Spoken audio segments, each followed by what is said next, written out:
they're important, but our focus is getting a lot higher.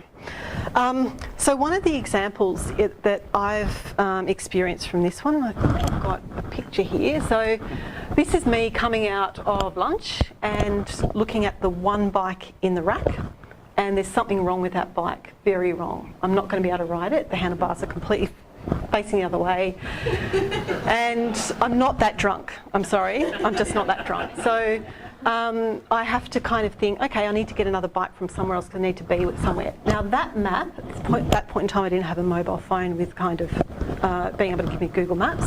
I look at that map, now that's great, it tells me where all the bike stations are, but I don't know how many bikes are at that station, are there any? Because I've had that experience before, I keep going one to the next, and there's none. So it's a nice way to tell me where I'm going, but it gives me no information about what I'm actually going to need at the other end. Useless. What happened a few years later is apps started to appear by the company. So Tizio is the public transport company in Toulouse, and they started to tell you at this point in time there is one bike at this certain place. So much more useful than the other map that actually was given to me. So these are lovely examples of evolution over time of use and feedback, which actually says, don't do it this way, we need to do something else. Okay, so coming into the top level, I'm riding my bike and it's now within a system. So I'm going on the roads and I'm got lovely bike lanes in Toulouse, and it's all wonderful and flat, except if you go out to the Pyrenees, which you just don't do it on these bikes. They're one gear. Terrible experience. But great for vineyards. Another thing. So, but there's lots and lots of complexities come to this because we're at the stage of wicked problems. We've got the roads happening, so that's nice, they've given us bike lanes. We've got pedestrians happening, public transport, bit of a problem because the politics come into play here, and certain politicians say, look, we don't want more bikes on the road, which happens in Australia here, or we don't want we want more cars and less public transport. So we're dealing with things that we actually potentially don't have influence on. And this is really interesting because what we're going to do is break those problems down and understand those complexities and use them as constraints that challenge us as designers. They're never going to go away, but how do we actually get around them and how we actually use them for our benefit? So one of the examples I had is actually I got stuck with a bike. I was out with a friend at the outskirts of Toulouse, long way away, and I went to the bike station and there was a bike which was fabulous. But that bike station is really useful for people who live in that suburb, which is actually 1.5 hours outside of Toulouse Central. It's about 10 p.m. at night. I just want to get back home, and I'm sitting on this bike. It's dark and it's about -5 degrees and raining. And the tube keeps going past, the metro, and I'm like, it would be great if I could just get on the metro, catch the 7 stops into the town and then ride the rest of my bike home and lock it in the station. But they don't allow bikes on public transport. They allow them on the intercity train, so if I went from Toulouse to Nantes or something like that, they allow it, but they don't allow it on the thing. That changed. So now, that's the intercity train on the left, and they have it on metros, buses and trams in Toulouse because they realise that people want to make those connected journeys. So I just want to pose a couple of questions for you, because I think that the problems we're often solving can't be solved from within the problems that we're in. We need to step outside of the context that we're designing in and actually take a look about what's actually influencing us and what are we actually influencing, because we need to make sure our upstream and downstream designs work in both those steps. So some of the things that we think about is, one, are we starting at the right level? And how do we determine what that right level is? Is it the appropriate scale to consider? And I think that we need to bleed in and out of these a little bit more than we currently do to actually make sure that we've got that context. It's a balancing act. We don't want to get stuck in the weeds for too long, and we also at the same time we don't want to actually be designing and thinking about things that really aren't affecting us right now. So we've got to learn to be fluid in the right way, and again considering the flow on effects, because I think ultimately what we want to do is make sure that we're solving the right problem. And I think a lot of us go about solving problems, but really do we understand if that's the right problem to solve? And this zooming in and out is actually going to help us make sure that we're doing that the best. So that's it.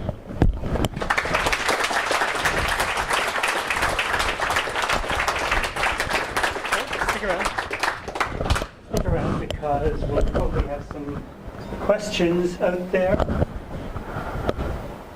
for Karina. Someone's got to have a question. I do. I do. Well, I have one in my back pocket, but you can start.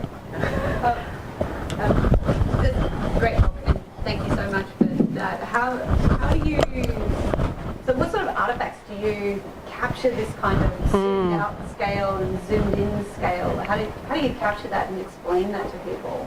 It's really interesting because I think those artifacts definitely change. I mean, we're talking about everything from a wireframe, which then would go through and explain the operation of those particular elements in it.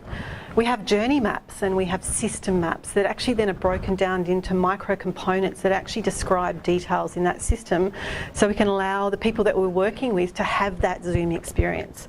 And we've been working on a project fairly recently that actually is looking at that micro level. So what is a future state experience going to be? But at the same time, there's a couple of tools that live within that. So how do we actually explain them at a detail that's enough to get the impression of what that tool's trying to do without actually dictating what that tool actually does. So we don't want to do the micro detailed design of that tool, but we want to give enough explanation that it says it's got these kind of functions and features which are going to serve that higher purpose in this way. So a lot of our deliverables are actually showing different levels, and it depends on who you're communicating to, which level you need to give. So yeah, I guess I had a question about that as well, because earlier on you had a slide where you're talking about going from the micro to the macro and how you move in between. But it also sounds like partway through the process you're actually flipping that and kind of dropping down into detail and having that weaving from those different levels so that you can specify for each of those detail. And I think the more context that you can understand, the better, but as long as you don't get stuck in it. And I think I've got an example of a project we're doing with the Digital Transformation Office last year, where we were looking at how we can help small businesses navigate government better. Now that's a huge topic, so we started to go broad in our research and we understand all these problems that small businesses have when actually they're trying to start up, and probably Ian Muir's got some great stories about this.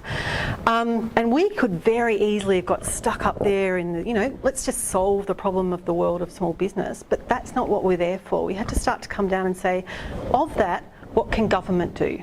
And then what is government influencing that can come back around the circle? So we had to constantly keep moving up and down between what do small businesses need and what are they affected by, but what is the problem in that we are solving, and get very specific about that particular problem while understanding and keep our eye on what's going on in that outer space as well. Yes. I knew the hands were showing up. Lisa? Karina, so the ability to zoom in and out with things, especially at the right time, is a real skill in itself. Do you have any tips on how to foster and cultivate that skill? Oh, such a good question. And I don't know if I've got the answer.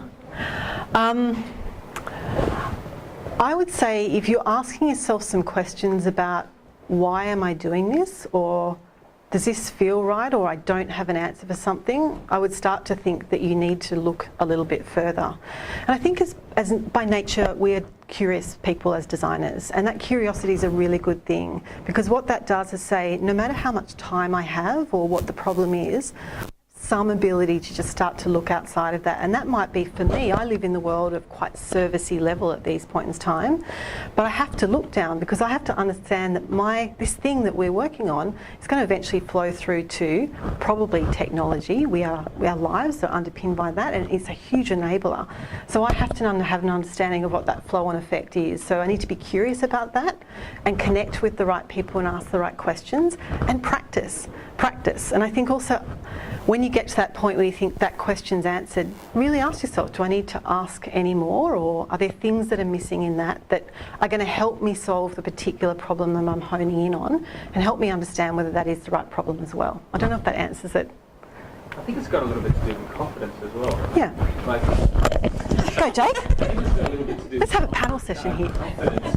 Because if you're confident in a solution, then maybe you don't have to deep dive too much more, but if it's still kind of a little bit fuzzy and it feels like there needs to be a little bit of magic in order for it to happen, you need to go more micro to understand where that magic is and what and try and define it before you can actually go back up again and go, okay, so this macro is the right one, or maybe it's not, maybe it's the wrong one.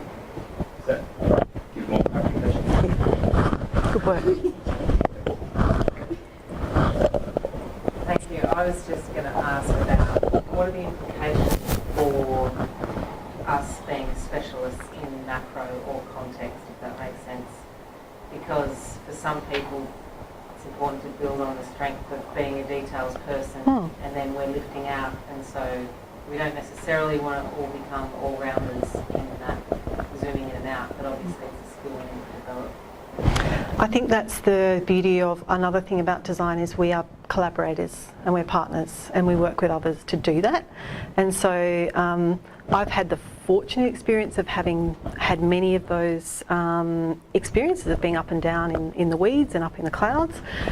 And I see designers coming through that haven't yet had that experience and may never at certain points, and they're really good at some things. Like, I'm not a details person, but I know people who are great details people and I work with those people, and other people find it really scary to be up in the place of spaghetti bolognese and you're trying to pick through it every day. And I work with them, or we work with them. So I think it's about knowing what your strengths are and having a bit of practice around the edge, but you don't have to be the person that's constantly moving up and down. I think just knowing that it's something that you should be looking out for is sometimes enough. Time for one last. Yes. I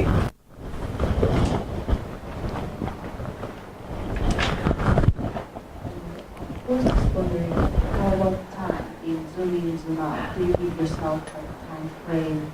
Because I guess that is somehow is defining the success or not. That is a great question, and it's something we talk about all the time. There's not enough time, there's not enough time. You know, we constantly have these discussions. There is a brief and there is a time limit to a project. You're not going to sit there forever and ponder the universe. And so I think that part of it is actually considering what do I need to know to answer the question and how can I get that in efficient time. So sometimes I'm not always discovering. I mean, I tap into a subject matter expert for an hour who's going to give me what I could probably have gathered myself over 6 weeks of one-on-one interviews in that hour. They're going to give me such gold. So I think it's really understanding about what you're trying to understand in that space and get it at the time you need it as well too, because you could just keep going out forever. And it's a wonderful thing to do that because you learn so much. But be quite targeted and specific about what you're looking for, and actually ask others as well about, if you were doing this, what would you do? And really utilise others, but be specific so that you can manage that time well, because it can be an endless brief. We've all been there. Yes, there's never enough time. No. Thank you, Karina. My pleasure.